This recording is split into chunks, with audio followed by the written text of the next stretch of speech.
Then the kingdom of heaven shall be likened to 10 virgins who took their lamps and went out to meet the bridegroom.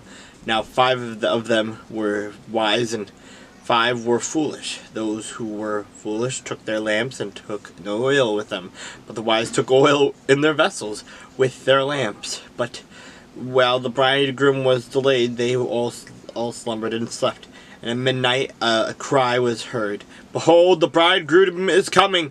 Go out to meet him!" Then all those virgins arose and trimmed their lamps. And the foolish said to the wise, "Give us some of your oil, for our lamps are going out." But the wise answered, saying, "No, lest there should not be enough for us and you. But go rather to those who sell and buy for yourselves." And while they went to buy, the bridegroom came, and those who were ready went in with him to shut the wedding, and the door was shut. Afterward the other virgins came also, saying, "Lord, Lord, open to us." But he answered and said, "Assuredly I say to you, I do not know you.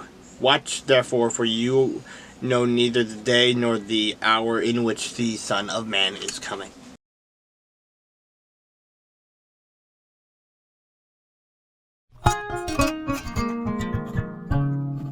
When these things were done, the leaders came to me, saying, "The people of Israel and the priests and Levites have not separated themselves from the peoples of the land with respect to the abominations of the Canaanites, the Hittites, the Perizzites, the Jebusites, the Ammonites, to the Moabites, the Egyptians, the Amorites, and for they have taken some of their daughters as wives for themselves, and their sons, so that the holy seed is mixed with the people of those lands. Indeed, the hand of the leaders and rulers had been foremost in this trespass.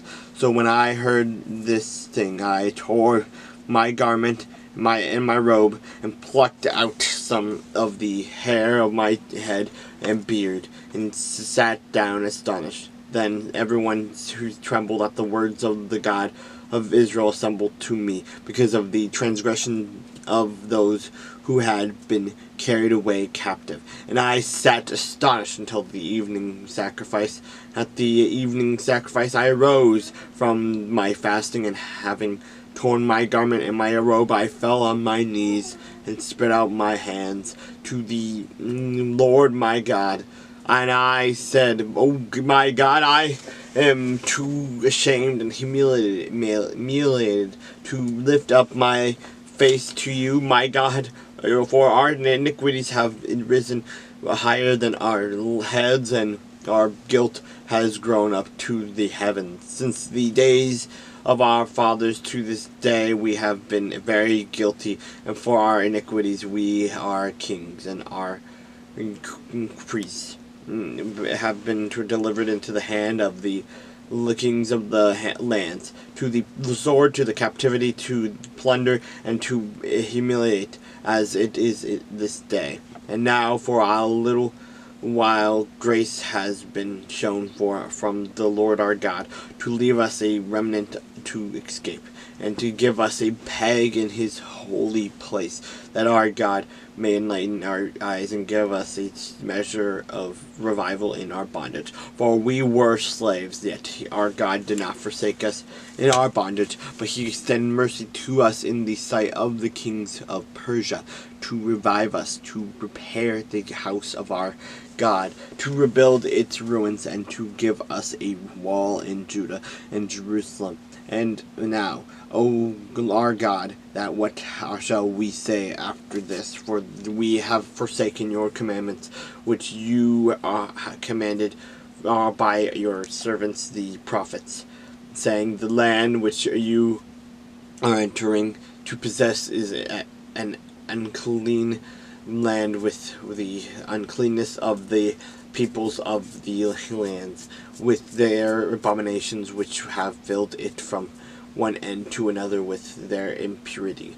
Now therefore do not give your daughters as wives for their sons, nor take their daughters to your sons, and never seek their peace or prosperity, that you may be strong and eat the good of the land, and leave it as an inheritance to your children forever.